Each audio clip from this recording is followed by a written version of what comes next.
സ്വലാത്തുൽ ഫാത്തിഹ എടുക്കുക, ദലായിലുൽ ഖൈറാത്ത് എടുക്കുക, നാരിയ സ്വലാത്ത് എടുക്കുക, ഏത് നിർമ്മിത സ്വലാത്തുകൾ എടുത്താലും അതിലൊക്കെ നബി സല്ലല്ലാഹു അലൈഹി വസല്ലമയെ വിളിച്ചുകൊണ്ടുള്ള രീതികൾ കാണാൻ പറ്റും.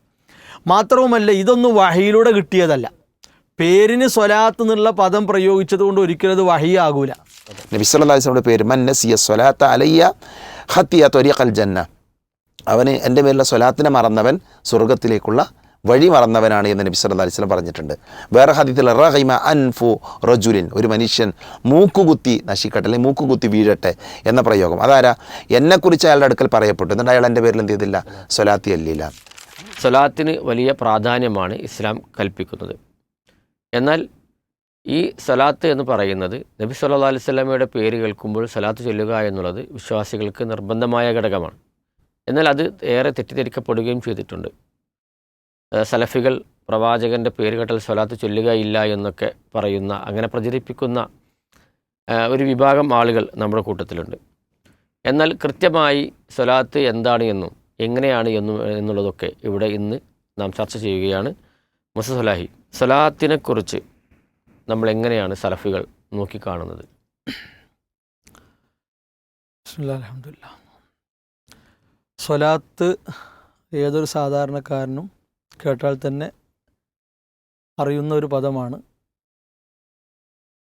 ആ വാക്ക് പ്രാർത്ഥന എന്ന അർത്ഥം, അതുപോലെ പ്രത്യേക രൂപത്തിൽ നിർവഹിക്കപ്പെടുന്ന നിസ്കാരത്തെ സൂചിപ്പിക്കാൻ സ്വലാത്ത് എന്ന് പ്രയോഗിക്കും. നബി സല്ലല്ലാഹു അലൈഹി വസല്ലമയുടെ പേരിൽ പ്രത്യേകമായി ചൊല്ലാൻ പഠിപ്പിച്ച കാര്യത്തിനും സ്വലാത്ത് എന്ന് പറയും. അപ്പോൾ സ്വലാത്ത് എന്ന വാക്ക് കേൾക്കുമ്പോൾ അത് ഏതുമായിട്ടാണ് എന്ന് മനസ്സിലാക്കുന്ന ഒരു സാഹചര്യം ഉണ്ടാകണം. ഇവിടെ റസൂലുള്ളാഹി സ്വല്ലല്ലാഹു അലൈഹി വസല്ലമയുടെ മേൽ സ്വലാത്ത് ചൊല്ലലുമായി ബന്ധപ്പെട്ടാണ് നമ്മളിന്ന് ചർച്ച ചെയ്യുന്നത്. കുറേ അധികം അനാചാരങ്ങൾ ആ വിഷയവുമായി ബന്ധപ്പെട്ട് സമൂഹത്തിൽ നിലനിൽക്കുന്നുണ്ട്. നബി സല്ലല്ലാഹു അലൈഹി വസല്ലമയുടെ പ്രവാചകത്വ പൂർണ്ണത അതിനെ ഉണർത്തുന്ന ഒരു കാര്യമാണ് സ്വലാത്ത്. അവിടുന്ന് നുബുവത്തിൻ്റെ പൂർണ്ണതയെ ഉണർത്തുന്ന ഒരു കാര്യമാണ്. അതോടൊപ്പം തന്നെ റസൂലുള്ളാഹി സ്വല്ലല്ലാഹു അലൈഹി വസല്ലമയുടെ ദറജ എന്താണ്, അവിടുന്ന് പദവി, അത് അറിയിക്കുന്ന ഒരു കാര്യമാണ്. അള്ളാഹുവിൻ്റെ അടുക്കൽ നബി സല്ലല്ലാഹു അലൈഹി വസല്ലമക്കുള്ള മൻസിലത്ത് എന്താണ്, അതേപോലെ സൃഷ്ടികൾക്കിടയിൽ മനുഷ്യർക്കിടയിൽ നബി സല്ലല്ലാഹു അലൈഹി വസല്ലമയുടെ ഒരു മൻസിലത്ത് എന്താണ്, അതേപോലെ അദ്ദേഹത്തിൻ്റെ ഓർമ്മ ദിക്ർ അതിങ്ങനെ ഉയർത്തുകയാണ് ശരിക്കും. റസൂൽ അഥവാ പ്രവാചകനാണ്, ഉമ്മത്തിന് വഴികാട്ടിയാണ്, ഇസ്ലാമിനെ അദ്ദേഹത്തിലൂടെയാണ് അല്ലാഹു സുബ്ഹാനഹു വ തആല പൂർത്തിയാക്കി തന്നത്. അപ്പോൾ അവിടുന്ന് ആ ചര്യയും കാര്യങ്ങളും സമ്പൂർണ്ണ മാതൃകയുള്ള ജീവിതമൊക്കെ അനുസരിച്ച് പോകുമ്പോൾ അതിൻ്റെ ഒരു ഉയർച്ച എത്രത്തോളമുണ്ട്, വളർച്ച എത്രത്തോളമുണ്ട് എന്നൊക്കെ അറിയിക്കുന്ന കാര്യങ്ങളായിട്ടാണ് സ്വലാത്തിനെ പണ്ഡിതന്മാർ വിശദീകരിച്ചിട്ടുള്ളത്. അല്ലാഹു സുബ്ഹാനഹു വ തആല ഖുർആനിലൂടെ കൽപ്പിച്ച കാര്യമാണ്. ഇന്നല്ലാഹ വ മലായികതഹു യുസല്ലൂന അലൻ നബി, അള്ളാഹുവും അള്ളാഹുവിൻ്റെ മലക്കുകളും പ്രവാചകൻ്റെ മേൽ സ്വലാത്ത് ചൊല്ലുന്നു. അഥവാ അല്ലാഹു സുബ്ഹാനഹു വ തആല സ്വലാത്ത് ചൊല്ലുന്നു എന്ന് പറഞ്ഞാൽ മലക്കുകൾക്കിടയിൽ, അള്ളാഹുവിൻ്റെ സമീപസ്ഥരായ മലക്കുകൾക്കിടയിൽ നബി സല്ലല്ലാഹു അലൈഹി വസല്ലമയെക്കുറിച്ച് പ്രകീർത്തിക്കുന്നു, വാഴ്ത്തി പറയുന്നു എന്ന കാര്യങ്ങൾ. അതേപോലെ മലക്കുകൾ സ്വലാത്ത് ചൊല്ലുന്നു എന്ന് പറഞ്ഞാൽ റസൂലുള്ളാഹി സ്വല്ലല്ലാഹു അലൈഹി വസല്ലമക്ക് വേണ്ടി അവർ പ്രാർത്ഥിക്കുന്നു, പ്രത്യേകമായി പ്രാർത്ഥിക്കുന്നു. യാ അയ്യുഹല്ലദീന ആമനു, അല്ലയോ വിശ്വാസികളെ, സ്വല്ലു അലൈഹി വസല്ലിമു തസ്ലീമാ, നിങ്ങൾ എന്ത് ചെയ്യണം? അദ്ദേഹത്തിൻ്റെ മേൽ സ്വലാത്ത് ചൊല്ലണം, അഥവാ അദ്ദേഹത്തിന് വേണ്ടി നിങ്ങൾ പ്രാർത്ഥിക്കണം. മാതൃക പിൻപറ്റിക്കൊണ്ട്, അള്ളാഹുവിൻ്റെ കൽപ്പനയാണ്, മലക്കുകൾ ആ കൽപ്പന നിറവേറ്റുന്നുണ്ട്. അതേപോലെ തന്നെ പ്രതിഫലം ആഗ്രഹിച്ചുകൊണ്ട്, നിങ്ങളുടെ ഈമാനിൻ്റെ പൂർണ്ണതയായിക്കൊണ്ട് നബി സല്ലല്ലാഹു അലൈഹി വസല്ലമയോടുള്ള തഅലീം, ഒരാദരവ്, അതേപോലെ അവിടുന്നതിനോടുള്ള മഹബത്ത്, അതേപോലെ തന്നെ നിങ്ങളുടെ ഹസനാത്തുകൾ, നിങ്ങൾ ചെയ്യുന്ന നന്മകളെ അധികരിപ്പിക്കാനൊക്കെ വേണ്ടി, നിങ്ങളുടെ പാപങ്ങൾക്ക് പരിഹാരം കിട്ടാനൊക്കെ വേണ്ടി നിങ്ങൾ എന്ത് ചെയ്യണം? ഈ സ്വലാത്തിനെ ചൊല്ലണം എന്നത് അള്ളാഹുവിൻ്റെ കൽപ്പനയാണ്. അപ്പോൾ ആ കൽപ്പന ശിരസാ വഹിച്ചുകൊണ്ട് റസൂലുള്ളാഹി സ്വല്ലല്ലാഹു അലൈഹി വസല്ലമയുടെ പേര് കേൾക്കുമ്പോഴും അല്ലാത്തപ്പോഴുമൊക്കെ അവിടുന്ന് വേണ്ടി പ്രാർത്ഥിക്കുക എന്നത് വളരെ പ്രാധാന്യപൂർവ്വം മഹത്വപൂർവ്വം ഇസ്ലാം പഠിപ്പിച്ചിട്ടുള്ള ഒരു കാര്യമാണ്. ഇതിൽ നിന്ന് യഥാർത്ഥ വിശ്വാസികൾ ഒരിക്കലും തെറ്റിപ്പോകില്ല. കാരണം അഹ്ലുസുന്നയുടെ വക്താക്കൾ സ്വലാത്തില്ലാത്തവരാണ് എന്ന് ആക്ഷേപിക്കപ്പെടാറുണ്ട്. അവരങ്ങനെ ആരോപണത്തിന് വിധേയമാക്കപ്പെടാറുണ്ട്. അത് ഇന്നോ ഇന്നലെ തുടങ്ങിയതല്ല. ലോകത്ത് ഷിയാക്കളും സൂഫികളുമായിട്ടുള്ള കുറേ അധികം വ്യതിയാന വിഭാഗങ്ങൾ ഈ ഒരു ആരോപണം അഹ്ലുസുന്നക്ക് നേരെ ഒരുപാട് കാലമായി ഉന്നയിച്ചു വരുന്നു. ഇന്നും അത് തുടർന്നുകൊണ്ടിരിക്കുന്നു. എന്നാൽ വിശുദ്ധ ഖുർആൻ്റെ അധ്യാപനം മുറുകെ പിടിച്ചുകൊണ്ട് നബി സല്ലല്ലാഹു അലൈഹി വസല്ലമയുടെ മേൽ സ്വലാത്ത് ചൊല്ലുക എന്നത് കൃത്യമായി അതിൻ്റെ ശ്രേഷ്ഠതകളും മഹത്വങ്ങളും ഒക്കെ പഠിപ്പിച്ചു കൊടുത്ത് പോകുന്ന ഒരു വിഭാഗമാണ് അഹ്ലുസുന്ന വൽ ജമാഅ. മഹാനായ ഇബ്നു ഖയ്യിം റഹിമഹുല്ല ഈ വിഷയത്തിൽ പ്രത്യേകം ഒരു ഗ്രന്ഥം എഴുതിയിട്ടുണ്ട്. ഇബ്നു ഖയ്യിം റഹിമഹുല്ല സൂഫിയോ ഷിയോ ഒന്നുമല്ല. അതേപോലെ ഷെയ്ഖുൽ ഇസ്ലാം ഇബ്നു തൈമിയ റഹിമഹുല്ലയുടെ പിന്നെ ഒരുപാട് ഗ്രന്ഥങ്ങളിൽ ഇതുമായി ബന്ധപ്പെട്ട കാര്യങ്ങൾ കാണാൻ സാധിക്കും. ആധുനികരും പൗരാണികരുമായ അഹ്ലുസുന്നയുടെ പണ്ഡിതന്മാരുടെ മറുപടികൾ, അവരുടെ ഗ്രന്ഥങ്ങളൊക്കെ പരിശോധിച്ചാൽ അവർ എഴുത്ത് തുടങ്ങണ തന്നെ എന്താണ്? അള്ളാഹുവിനെ സ്തുതിച്ച് പ്രകീർത്തിച്ചിട്ട് സ്വലാത്ത് ചൊല്ലി അവസാനിപ്പിക്കുന്നു. സ്വലാത്ത് ചൊല്ലി. അതേപോലെ പ്രാർത്ഥനകൾ അങ്ങനെയാണ്, ഖുത്ബകൾ അങ്ങനെയാണ്. അപ്പോൾ എല്ലാ അർത്ഥത്തിലും വിശ്വാസികൾ, അതേപോലെ തന്നെ അഹ്ലുസുന്നയുടെ വക്താക്കൾ ഈ കാര്യം കൃത്യമായി ശ്രദ്ധിച്ചു പോരുന്ന ഒരു വിഷയമാണ്. ആരോപണങ്ങൾ വെറുതെ എന്ന നിലക്കാണ് സമൂഹത്തിലുള്ളത്. റസൂലുള്ളാഹി സ്വല്ലല്ലാഹു അലൈഹി വസല്ലമയുടെ പേര് കേൾക്കുമ്പോൾ അല്ലാഹുമ്മ സ്വല്ലി അലാ മുഹമ്മദ് അലൈഹി സ്വല്ലല്ലാഹു അലൈഹി വസല്ലം ഈ നിലക്കുള്ള പദങ്ങളൊക്കെ പ്രയോഗിക്കുക. അത് വിശാലമായ സ്വലാത്തിൻ്റെ ഏരിയ, അതിൻ്റെ പദങ്ങൾ പ്രയോഗിക്കുന്ന ഏരിയ വിശാലമായ ഒന്നാണ്. അതുകൊണ്ട് ഈ അർത്ഥത്തിൽ വരുന്ന ഇസ്ലാം പഠിപ്പിച്ച സ്വലാത്തിൻ്റെ അർത്ഥത്തിലും പരിധിയിലും വരുന്ന രൂപത്തിൽ എന്ത് ചെയ്യാം? അതുമായി ബന്ധപ്പെട്ട പദങ്ങൾ അത് ഇബ്നു ഖയ്യിം റഹിമഹുല്ല ആ കിതാബിൽ അത് വളരെ ശ്രദ്ധേയമായി തന്നെ വിശദീകരിക്കുന്നുണ്ട്. എന്നാൽ ഇതിൻ്റെ മറ പിടിച്ചുകൊണ്ട് സ്വലാത്ത് എന്ന വാക്ക് പിടിച്ചുകൊണ്ട് കുറേ നിർമ്മിത നിസ്കാരങ്ങൾ ഉണ്ടാക്കിയ ആളുകളുണ്ട്, കുറേ നിർമ്മിത പ്രാർത്ഥനകൾ ഉണ്ടാക്കിയ ആളുകളുണ്ട്. അതേപോലെ തന്നെ റസൂലുള്ളാഹി സ്വല്ലല്ലാഹു അലൈഹി വസല്ലമയോട് ഇഷ്കാണ്, മഹബത്താണ് എന്നൊക്കെ പറഞ്ഞ് കുറേ നിർമ്മിത സ്വലാത്തുകൾ ലോകത്ത് പ്രചരിക്കപ്പെട്ടിട്ടുണ്ട്. അത് ഇസ്ലാം പഠിപ്പിച്ച ലക്ഷ്യം തെറ്റിക്കൊണ്ടാണ്. കാരണം ഇസ്ലാം പഠിപ്പിച്ചത് അല്ലാഹുമ്മ സ്വല്ലി അലാ മുഹമ്മദ് എന്നാണ്.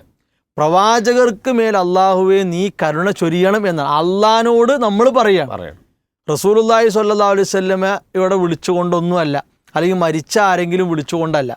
പക്ഷേ മനുഷ്യനിർമ്മിത അല്ലെങ്കിൽ വ്യക്തി നിർമ്മിത അല്ലെങ്കിൽ ത്വരീഖത്തുകളുമായി ബന്ധപ്പെട്ട് കിടക്കുന്ന എഴുതപ്പെട്ട സ്വലാത്തുകളൊക്കെ എടുത്താൽ ഒന്നുകിൽ നബി സല്ലല്ലാഹു അലൈഹി വസല്ലമയെ വിളിച്ചുകൊണ്ടാണ്, അല്ലെങ്കിൽ വേറെ ആരുടെയെങ്കിലും ബറക്കത്തും മറ്റും പറഞ്ഞുകൊണ്ടാണ്. ഇപ്പോൾ താജു സ്വലാത്ത് എടുക്കുക, കമാലിയ സ്വലാത്ത് എടുക്കുക, സ്വലാത്തുൽ ഫാത്തിഹ എടുക്കുക, ദലായിലുൽ ഖൈറാത്ത് എടുക്കുക, നാരിയ സ്വലാത്ത് എടുക്കുക, ഏത് നിർമ്മിത സ്വലാത്തുകൾ എടുത്താലും അതിലൊക്കെ നബി സല്ലല്ലാഹു അലൈഹി വസല്ലമയെ വിളിച്ചുകൊണ്ടുള്ള രീതികൾ കാണാൻ പറ്റും. മാത്രവുമല്ല, ഇതൊന്നും വഹിയിലൂടെ കിട്ടിയതല്ല. പേരിന് സ്വലാത്ത് എന്നുള്ള പദം പ്രയോഗിച്ചത് കൊണ്ട് ഒരിക്കലും അത് വഹിയാകൂല. പേരിന് സ്വലാത്ത് എന്നുള്ള പദം പ്രയോഗിച്ചത് കൊണ്ട് ഇതൊന്നും വഹിയാകൂല. റസൂലുള്ളാഹി സ്വല്ലല്ലാഹു അലൈഹി വസല്ലം പഠിപ്പിച്ച സീഗ രൂപം ഏതാണോ ആ രൂപമാണ് നമ്മൾ എടുക്കേണ്ടത്. ആ രൂപത്തിൽ നിന്നുകൊണ്ടുള്ള പദങ്ങൾ എന്ത് ചെയ്യാം? പ്രയോഗിക്കാം. എന്നാൽ ഇതൊക്കെ അതിനെ മറപിടിച്ചുകൊണ്ട് ഉണ്ടാക്കപ്പെട്ടതും എഴുതപ്പെട്ടതുമായ സ്വലാത്തുകളാണ്. ഒരുപാട് ആളുകൾ ഇതൊക്കെ ശരിയാണ് എന്ന് കരുതി രാവും പകലും ചൊല്ലിക്കൊണ്ടിരിക്കുന്നു. അതിനു വേണ്ട ചില സദസ്സുകൾ ഉണ്ടാക്കും, വാർഷിക സദസ്സുകൾ, സ്വലാത്ത് വാർഷിക സദസ്സ്.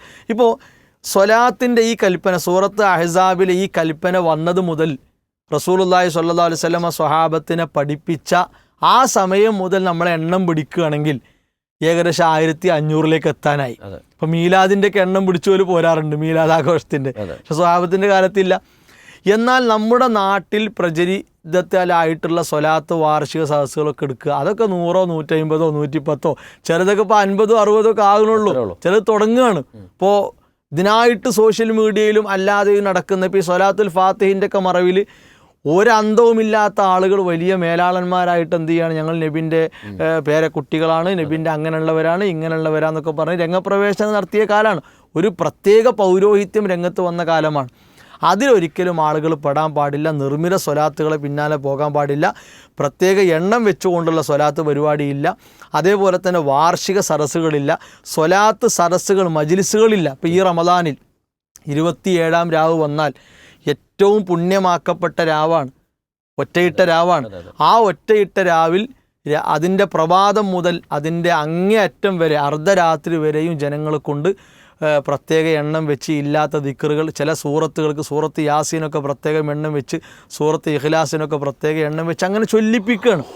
അനാചാരങ്ങളിലൂടെ ജനങ്ങളെ തളച്ചിടുക. ഇവിടെ ഒരു കാര്യം മനസ്സിലാക്കണം, സുന്നത്തും ബിദഅത്തും ഒത്തുപോകൂല. അത് രണ്ടും വളരെ വലിയ എതിരായ, അഥവാ സുന്നത്തിൻ്റെ എത്രയോ വലിയ ശത്രുവാണ് ബിദഅത്ത്. അപ്പോൾ ശത്രുവായ ബിദഅത്തിനെ കൊണ്ട് സുന്നത്താണെന്ന രൂപത്തിൽ ചെയ്യിപ്പിക്കുക, വലിയ യുദ്ധമാണ് അവിടെ നടത്തുന്നത്. ശരി, നബിചര്യയോടുള്ള വലിയ യുദ്ധമാണ് നബിചര്യയെ കൂട്ടുപിടിച്ചുകൊണ്ട് ഈ ആളുകൾ നടത്തുന്നത്. അപ്പോൾ അത് ചെയ്യുന്ന കർമ്മങ്ങൾ ബാത്തിലാകാനും ബിദഅത്തിലായിക്കൊണ്ട് തൗബ ചെയ്ത് അള്ളാഹ് സ്വീകരിക്കൂല. ഇപ്പം അത് ബിദഅത്തിൻ്റെ സരസ്സാണ്, സ്വലാത്ത് നഗർ ബിദഅത്തിൻ്റെ സരസ്സാണ് എന്ന കാര്യത്തിൽ ഒരു സംശയവുമല്ല. കാരണം ഇതിൻ്റെ ആദ്യ അഭിസംബോധിതരായ സ്വഹാബത്തിന് ഒരു സ്വലാത്ത് നഗർ പരിചയമല്ല. ഇത് പഠിപ്പിച്ച റസൂലുള്ളാഹി സ്വല്ലല്ലാഹു അലൈഹി വസല്ലം ഒരു സ്വലാത്ത് സദസ്സിനോ നഗറിനോ നേതൃത്വം കൊടുത്തിട്ടില്ല. അങ്ങനെ ഇരിക്കെ ഇതെങ്ങനെ ഇസ്ലാമാകുക? അപ്പോൾ ഈ സൂഫിസത്തെ ഇസ്ലാമിനെ കൊണ്ട് വെളുപ്പിക്കാൻ നോക്കുന്ന ആളുകളുണ്ട്. അവിടെ എത്ര ഇസ്തിഗ്ഫാറും തൗബയും എന്ത് നടത്തിയാലും അത് സ്വീകരിക്കപ്പെടാനുള്ള വലിയൊരു തടസ്സം എന്താണ്? ബിദഅത്താണ്. പിന്നെ പിശാചിന് ഏറ്റവും ഇഷ്ടമുള്ള പണിയാണ് ബിദഅത്ത്. അപ്പോൾ ആ ബിദഅത്തിൽ ജനങ്ങളെ തളച്ചിടാതെ ഇസ്ലാം പഠിപ്പിച്ച യഥാർത്ഥ സ്വലാത്തും കാര്യങ്ങളും പകർന്നു കൊടുക്കുക.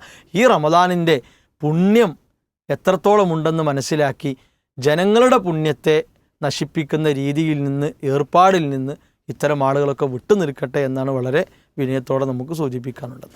തീർച്ചയായിട്ടും സ്വലാത്തിൻ്റെ വലിയ പ്രാധാന്യമാണ് നമ്മൾ മനസ്സിലാക്കിയത്. അതിൻ്റെ മഹത്വം കൂടി അതിൽ സൂചിപ്പിക്കാനുണ്ട് എന്ന് തോന്നുന്നു. ഷമീർ മുണ്ടൂരി അത് കൂട്ടിച്ചേർക്കും.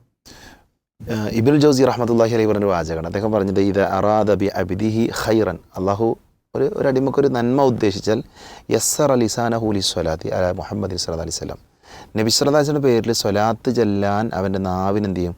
എളുപ്പമാക്കി കൊടുക്കുന്നതാണ്. ഈ കാലഘട്ടത്തിൽ നമ്മളൊക്കെ പഠിക്കേണ്ട ഒരു വാചകമാണ്. ഇപ്പോൾ നബിയോടുള്ള സ്വലാത്ത് സ്വല്ലല്ലാഹു അലൈഹി വസല്ലം അതിങ്ങനെ ആളുകൾ ഒരു പ്രഹസനമാക്കിക്കൊണ്ടിരിക്കുന്ന കാലഘട്ടമാണ്. പക്ഷേ ഇത് വലിയൊരു പുണ്യം കിട്ടുന്ന കാര്യമാണ്, ഒരു ഇബാദത്താണെന്നൊക്കെ മുസ്വലയുടെ സംസാരത്തിൽ നമുക്ക് എന്ത് ചെയ്യാൻ പറ്റി? നമുക്ക് മനസ്സിലാക്കാൻ പറ്റിയിട്ടുണ്ട്. എന്നത് പറയാൻ കാരണം, ഇപ്പോൾ ഇന്നലെ ഉണ്ടായൊരു ഇതാണ്, എൻ്റെ മോളോട് ഇന്ന് എത്ര സ്വലാത്ത് ചൊല്ലി എന്ന് സ്കൂളിൽ ഒരു കുട്ടി ചോദിക്കുകയാണ്. അപ്പോൾ നിങ്ങൾക്ക് ഗസ് ചെയ്യാൻ പറ്റുമോ? ഞാൻ എത്ര സ്വലാത്തിലും ഗസ് ചെയ്യാൻ പറ്റുമോ? അപ്പോൾ ഈ ഒരു ചോദ്യം വരുന്നത് എന്തിനാ?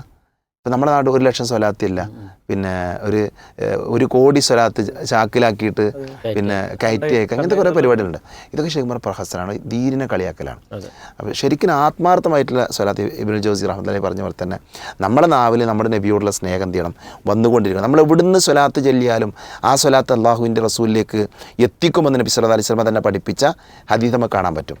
ഇപ്പോൾ ഇതിൻ്റെ സ്വലാത്തിൻ്റെ മർമ്മപ്രധാനമായ വശങ്ങൾ മുസലായി പറഞ്ഞു. എനിക്കവിടെ ഓർമ്മപ്പെടുത്താനുള്ള ഒന്ന്, നമ്മൾ സ്വലാത്ത് ചൊല്ലിയിട്ട് നമ്മൾ പിശുക്കന്മാരാകും നബി പറഞ്ഞിരിക്കണം സല്ലല്ലാഹു അലൈഹി വസല്ലം. അത് നമ്മൾ ഗൗരവത്തിൽ കാണണം. റസൂലുള്ളാഹി പറഞ്ഞത്, ഇന്നൽ ബഖീല, പിശുക്കൻ എന്ന് പറഞ്ഞാൽ മൻ ദുകിർതു ഇൻദഹു ഫലം യുസല്ലി അലയ്യ, എന്നെക്കുറിച്ച് പറയപ്പെട്ടിട്ട് അവൻ്റെ അടുക്കൽ എന്നെക്കുറിച്ച് പറയപ്പെട്ടു എന്നിട്ട് അവൻ എൻ്റെ മേൽ സ്വലാത്ത് ചൊല്ലിയിട്ടില്ലെങ്കിൽ അവൻ ആരാ? അവൻ പിശുക്കനാണ് എന്ന് നബി സല്ലല്ലാഹു അലൈഹി വസല്ലം പറഞ്ഞിട്ടുണ്ട്. മറ്റൊരു ഹദീസിലുള്ള സ്വർഗ്ഗത്തിലേക്കുള്ള വഴി മറന്നവൻ നബി സല്ലല്ലാഹു അലൈഹി വസല്ലമയുടെ പേര്, മൻ നസിയ സ്വലാത്ത അലയ്യ ഖത്തിയ ത്വരീഖൽ ജന്ന, അവന് എൻ്റെ മേലുള്ള സ്വലാത്തിനെ മറന്നവൻ സ്വർഗ്ഗത്തിലേക്കുള്ള വഴി മറന്നവനാണ് എന്ന് നബി സല്ലല്ലാഹു അലൈഹി വസല്ലം പറഞ്ഞിട്ടുണ്ട്. വേറെ ഹദീസിൽ റഗിമ അൻഫു റജുലിൻ, ഒരു മനുഷ്യൻ മൂക്കുകുത്തി നശിക്കട്ടെ അല്ലെങ്കിൽ മൂക്കുകുത്തി വീഴട്ടെ എന്ന പ്രയോഗം. അതാരാ? എന്നെക്കുറിച്ച് അയാളുടെ അടുക്കൽ പറയപ്പെട്ടു എന്നിട്ട് അയാൾ എൻ്റെ പേരിൽ എന്ത് ചെയ്തില്ല? സ്വലാത്തി ചൊല്ലിയില്ല. അപ്പോൾ നമുക്ക് ഇത്ര ഗൗരവമായ താക്കീതുകൾ വന്നൊരു വിഷയമാണ്. അള്ളാഹുവിൻ്റെ റസൂൽ സല്ലല്ലാഹു അലൈഹി വസല്ലം പേര് കേൾക്കുമ്പോൾ എന്ത് ചെയ്യുക? സ്വലാത്ത് നമ്മൾ ചൊല്ലണം. അത് പുണ്യമുള്ള കാര്യമാണ്. അപ്പോൾ എവിടെയൊക്കെയാണ് സ്വലാത്ത് ചൊല്ലേണ്ടത് എന്നുള്ളൊരു വിഷയമുണ്ട്. ഒന്ന്, നബി സല്ലല്ലാഹു അലൈഹി വസല്ലം പേര് എപ്പോൾ കേട്ടാലും അപ്പം എന്ത് ചെയ്യുക? സല്ലല്ലാഹു അലൈഹി വസല്ലം ഏറ്റവും ചെറിയ രൂപം മുൻഗാമികളൊക്കെ സ്വീകരിച്ച ആ രൂപം എന്ത് ചെയ്യുക? നമുക്ക് സ്വീകരിക്കാം. സല്ലല്ലാഹു അലൈഹി വസല്ലം എന്ന് നമുക്ക് പറയാം. രണ്ട്, നമ്മൾ പള്ളിയിൽ കയറുന്ന സമയത്ത് സാധാരണ ആളുകൾ അല്ലാഹുമ്മ ഫ്തഹ് ലി അബ്വാബ റഹ്മതിക് എന്നാണ് പ്രാർത്ഥിക്കാറുള്ളത്.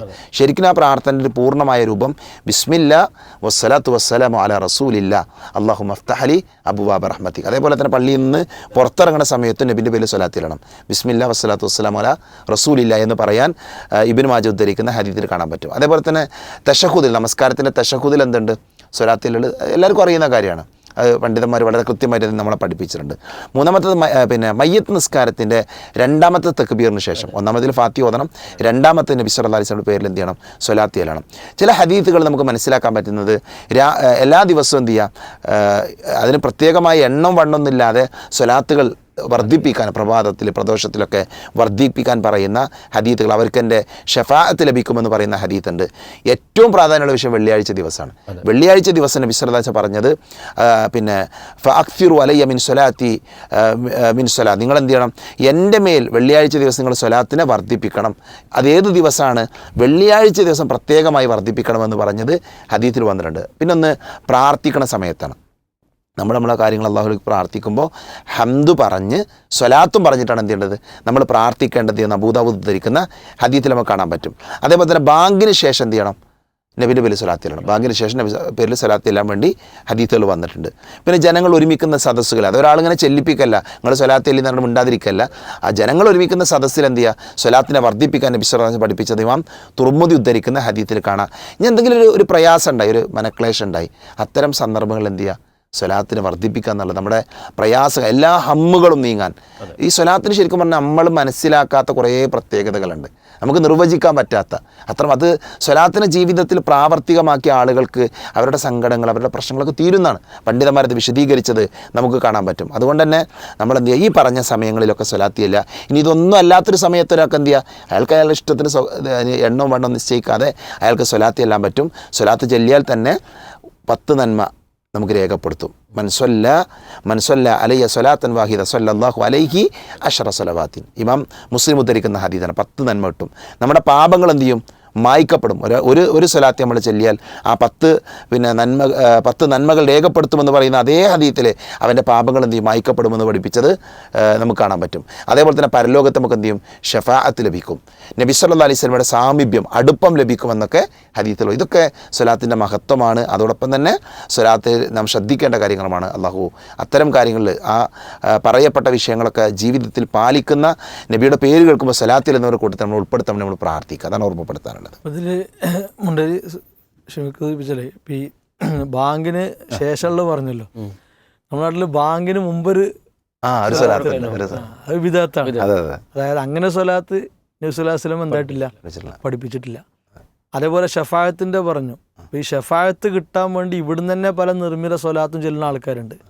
നാരിയ സ്വലാത്തൊക്കെ ചൊല്ലിയിട്ട് ഒക്കെ നബിൻ്റെ ഷഫായത്ത് കിട്ടണം അങ്ങനെ. അപ്പം അങ്ങനെ ഷഫായത്ത് കിട്ടാൻ നബിനെ വിളിച്ചുകൊണ്ടൊരു പരിപാടി എന്തായിട്ടില്ല, പഠിപ്പിച്ചിട്ടുണ്ട്. ഒരു കാര്യം കൂടി ആഡ് ചെയ്യാനുള്ള, അതിൽ ഈ സ്വലാത്ത് ശരിക്കും പല രൂപങ്ങളിൽ സ്വലാത്തിൽ വന്നിട്ട് മുസലായി പറഞ്ഞു. അതിൽ ഏറ്റവും നല്ല രീതി ഇബ്രാഹിമിയ സ്വലാത്താണ്. ഇബ്രാഹിമിയ സ്വലാത്താണ് ഏറ്റവും ശരിയായ. ആ ഇബ്രാഹിമിയ സ്വലാത്തിന് ശരിക്കും സയ്യിദിന എന്നുള്ള പദമല്ല. ഞാനതിൽ മനസ്സിലാക്കേണ്ടത്, നിസ്കാരത്തിൽ പല ആൾക്കാരും അല്ലാഹുമ്മ സല്ലി അലാ സയ്യിദിന എന്ന് പറയുന്നത് അവരെ ഒഴിവാക്കണം വേണ്ടത്. കാരണം നിസ്കാരത്തിൽ നബി സല്ലല്ലാഹു അലൈഹി വസല്ലം പഠിപ്പിച്ച സ്വലാത്ത് ഇബ്രാഹിമിയ സ്വലാത്താണ്. അതിലാ പദം ഇല്ല എന്നുള്ളത് കൂടെ എന്ത് ചെയ്യണം? ജനങ്ങൾ ശ്രദ്ധിക്കേണ്ട ഒരു കാര്യമാണ്. തീർച്ചയായിട്ടും ഇവിടെ സ്വലാത്തിൻ്റെ വ്യക്തമായ പ്രാധാന്യവും അതിൻ്റെ മഹത്വവും നമ്മൾ മനസ്സിലാക്കുകയുണ്ടായി. ഏറെ തെറ്റിദ്ധരിക്കപ്പെട്ട ഈ ഒരു വിഷയത്തെ സലഫി സാലിഹീങ്ങൾ ഇങ്ങനെയാണ് നോക്കിക്കണ്ടതും ഇങ്ങനെയാണ് ജീവിതത്തിൽ ഉപയോഗപ്പെടുത്തിയതും. അതല്ലാതെ നിർമ്മിതമായ കുറേ സദസ്സുകളോ അല്ലെങ്കിൽ വേണ്ടാത്ത കുറേ കാര്യങ്ങളോ അല്ല എന്ന് വ്യക്തമായി മനസ്സിലാക്കുക. അള്ളാഹു അനുഗ്രഹിക്കുമാറാവട്ടെ.